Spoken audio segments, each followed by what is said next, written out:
The aims of this guidance are firstly to bring greater coherence to the national curriculum by exposing core concepts and demonstrating their progression from Year 1 to Year 6, and secondly to summarise the most important knowledge and understanding within each year group and important connections between them. This video guide summarises the knowledge and understanding that Year 4 pupils need to achieve by the end of the year in order to be ready to progress to Year 5. There are accompanying materials which provide teaching guidance for each ready to progress criterion and example assessment questions. We recommend that Year 4 teachers should read the guidance for both Year 3 and Year 4 so that they understand the starting point for Year 4 pupils. In Year 4, pupils need to know that 10 hundreds are equivalent to 1,000, and they need to use this fact to work out how many hundreds in other 4-digit multiples of 100. 10 hundreds are 1,000 and 8 hundreds are 800, so 18 hundreds are equivalent to 1,800. Pupils also need to understand the scaling model of place value and know that 1,000 is 10 times the size of 100 and 100 is 1/10 the size of 1,000. It's important that pupils have a sense of a movement through the place value units as a scaling of the unit rather than just as grouping and exchange, as it will prepare them to multiply and divide by 10 and 100, particularly as they move into decimals in Year 5. So pupils will leave Year 4 understanding these two different ways in which the unit of 1,000 relates to the unit of 100, the grouping and exchange model and the scaling model. Once they've understood 4-digit multiples of 100, pupils need to expand their understanding to cover all 4-digit numbers. They should be able to decompose 4-digit numbers using standard partitioning, like this, and also use non-standard partitioning to decompose 4-digit numbers in different ways. This supports mental calculation, for example, subtracting 4 kilograms from 5,342 grams. As well as understanding the quantity associated with numbers, pupils need to understand the position of 4-digit numbers in the linear number system. They should be able to place numbers on partially labelled number lines and also make a reasonable estimation about the position of numbers on unmarked number lines. Teach pupils to mark midpoints to support them with this. For example, 5,000 is the midpoint of 0 and 10,000, so 5,342 sits approximately here. Positioning numbers in the number system prepares pupils for working with scales on measuring instruments or charts, and it helps them compare numbers and make estimations. Pupils should use their knowledge of where 4-digit numbers sit in the number system to identify the previous and next multiple of 1,000 and round to the nearer of these. And they should identify the previous and next multiple of 100 and round to the nearer of these. It's important that children understand the point of rounding is to give an approximate value. Pupils should be able to round 4-digit numbers to the nearest 1,000 and to the nearest 100 without a number line. So pupils will leave Year 4 understanding these two models of 4-digit numbers: number as enumeration, which is the cardinality of a number, and number as measure, which is its place in the linear number system. Pupils need to be able to decompose the unit 1,000 into 2 parts, 4 parts, 5 parts, and 10 parts. This supports future fractions and measures work. For example, linking 4 parts and 250 prepares children for understanding why 1/4 is equivalent to 0.25 when they meet decimals in Year 5. This decomposition of 1,000 allows pupils to use common graphing units. They should be able to complete and read scales marked in 2 parts, 4 parts, 5 parts, and 10 parts. Pupils should be able to read values such as these on partially marked scales: 2 parts, 4 parts, 5 parts, and 10 parts. As we've seen, in Year 4, children need to be able to work in units of 100 across the thousands boundary. And pupils need to be able to apply this knowledge to their number facts by working units of 100. So pupils know that 8 adds 6 is 14, so they can reason that 8 hundredths adds 6 hundredths is 14 hundredths, or 1,400. And the same idea of applying known facts to units of 100 applies to multiplication. 4 times 3 is 12, so 4 times 3 hundredths is 12 hundredths, or 1,200.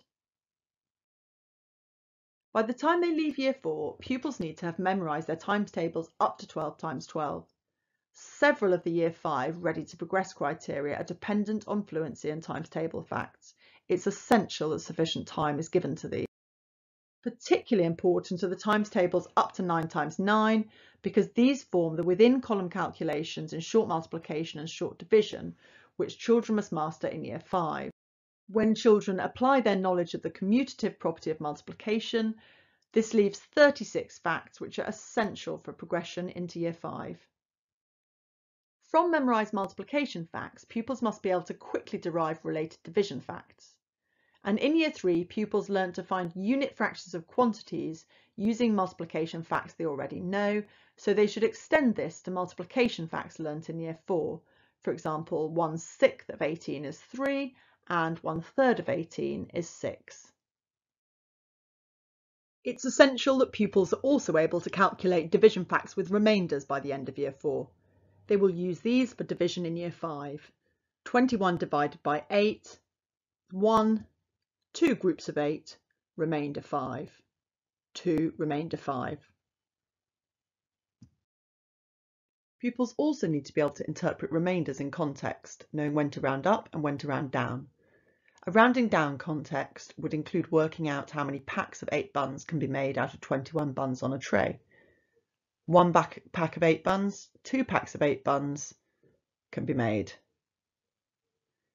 A rounding down context would include working out how many tenths are needed for 21 scouts on scout camp. If 8 scouts fit in 1 tent, we need 1 tent, 2 tenths, and a 3rd tent for the remaining 5 scouts, so 3 tenths. In Year 4, the focus of addition and subtraction is extending concepts and methods taught in Year 3 to 4-digit numbers. The Year 3 guidance shows what children are expected to master in Year 3 in order to be ready to progress to Year 4. So now we move on to multiplication and division. Firstly, pupils need to multiply single-digit numbers by 10. Pupils have learnt their 10 times table in Year 3, but they also need to be taught to think of multiplying by 10 as making a number 10 times the size. Pupils have already met the scaling language when they looked at the relationship between 100 and 1000 in number and place value. And although pupils can already divide 2-digit multiples of 10 by 10 from their times table work, we need them to link dividing a number by 10 to making a number 1/10 of the size. This will prepare pupils for decimals in Year 5. And the same applies to multiplying and dividing by 100. Making 100 times the size, making 1/100th the size. This includes multiplying and dividing numbers to complete calculations such as these. So pupils will leave Year 4 understanding that 18 times 100, for example, corresponds to these two structures.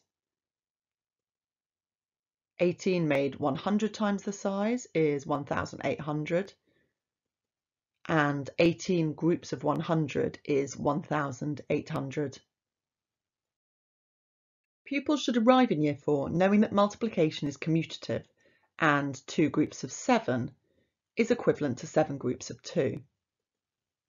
In Year 4, pupils should master an understanding of the different structures that can be represented by multiplication and division equations, and this will give them the conceptual understanding to work flexibly with multiplicative structures as they move into Year 5. So let's take this structure of 2 groups of 7. It can be represented by both of these multiplication equations, reading the first as 2 groups of 7 and the second as 7 multiplied by 2, or 7 2 times. Now let's look at this structure, 7 groups of 2. That can equally be represented by the same two multiplication equations. This time reading the first as 2 multiplied by 7, or 2 7 times, and the second as 7 groups of 2. So the equation 2 times 7 equals 14 can represent 2 groups of 7, or 7 groups of 2. And equally the equation 7 times 2 equals 14 can represent either 2 groups of 7 or 7 groups of 2. Pupils should also be able to relate both of these division equations to the same structure, 2 groups of 7 and 7 groups of 2. So let's look at that in a bit more detail, starting with the equation 14 divided by 7 is equal to 2. So here 14 is divided into groups of 7 and there are 2 of them. This is quotative division.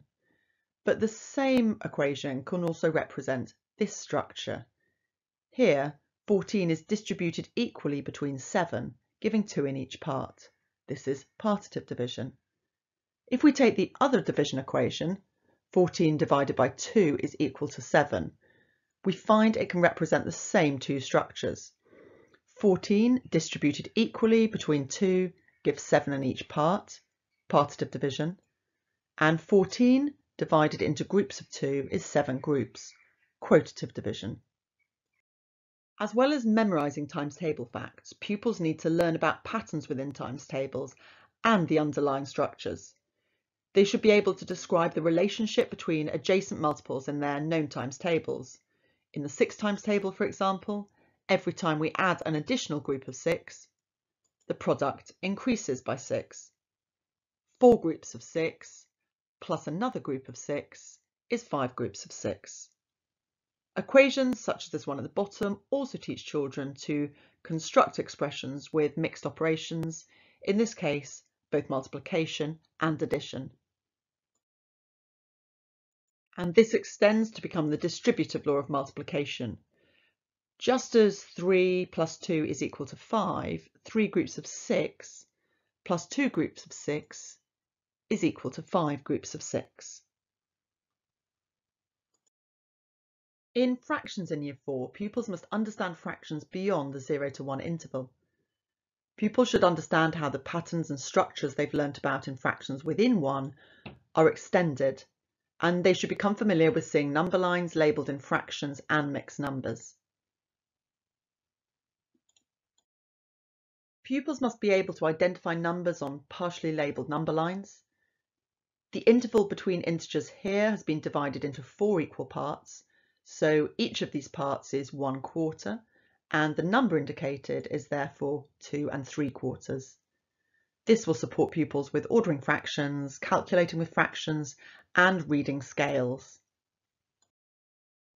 Pupils must also be able to convert between mixed numbers and improper fractions in Year 4. Pupils know that there are 5/5 in 1 whole, so in 2 wholes there are 10/5, and in 2 3/5 there must be 2 groups of 5/5 and 3 more fifths, or 13/5. In the national curriculum, converting between mixed numbers and improper fractions is in Year 5, but this guidance suggests it's taught in Year 4 to aid coherence, because children will best be able to add and subtract fractions across 1 when they can work with both improper fractions and mixed numbers. And so working the other way, pupils must also convert from improper fractions to mixed numbers. So in 21/8, there's 1 group of 8/8, 2 groups of 8/8, and 5 more 8ths, which is 2 5/8. Pupils should understand how improper fractions number lines correspond to mixed number lines, and understand that an improper fraction and an equivalent mixed number share the same numerical value. They should also recognise that improper fractions in which the numerator is a multiple of the denominator are equivalent to an integer in value. To add and subtract fractions with the same denominators over 1, pupils must extend their knowledge of adding and subtracting fractions with the same denominators within 1 from year 3. 7 1/5 plus 4 1/5 is equal to 11 1/5 because 7 plus 4 is equal to 11. And here we're seeing that we're working with a unit of 1/5, and we've seen in many cases in year 4 that children are applying their understanding of arithmetic to different units.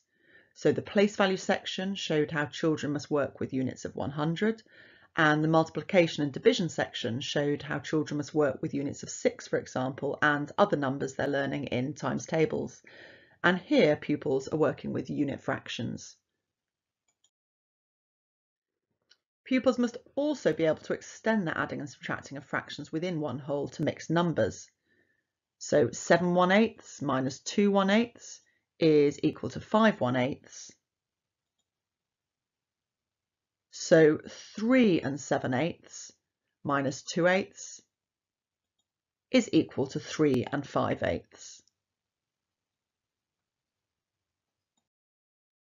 In year 4, in geometry, pupils are introduced to the first quadrant of the coordinate grid. Pupils must be able to draw polygons specified by coordinates in the first quadrant. They should work accurately with a ruler to join marked points, developing drawing skills they learnt in year 3 geometry. Pupils must also be able to translate shapes within the first quadrant, for example, drawing a translation of this kite in which point A has moved to point B. Pupils should be able to identify line symmetry in different orientations in 2D shapes.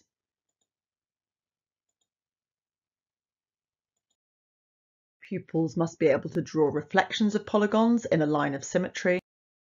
And this should include drawing reflections of shapes which are not in the same orientation as the original shape. Pupils must know that regular polygons are polygons in which all the sides are the same length and all the angles are the same size. Pupils should be familiar with a wide range of examples of irregular polygons, including irregular polygons in which all the sides are the same length and irregular polygons in which all the angles are the same size. Pupils should be able to calculate the perimeter of shapes drawn on a centimetre grid by counting the units around the edge of a shape, or by calculating the perimeter from individual side lengths.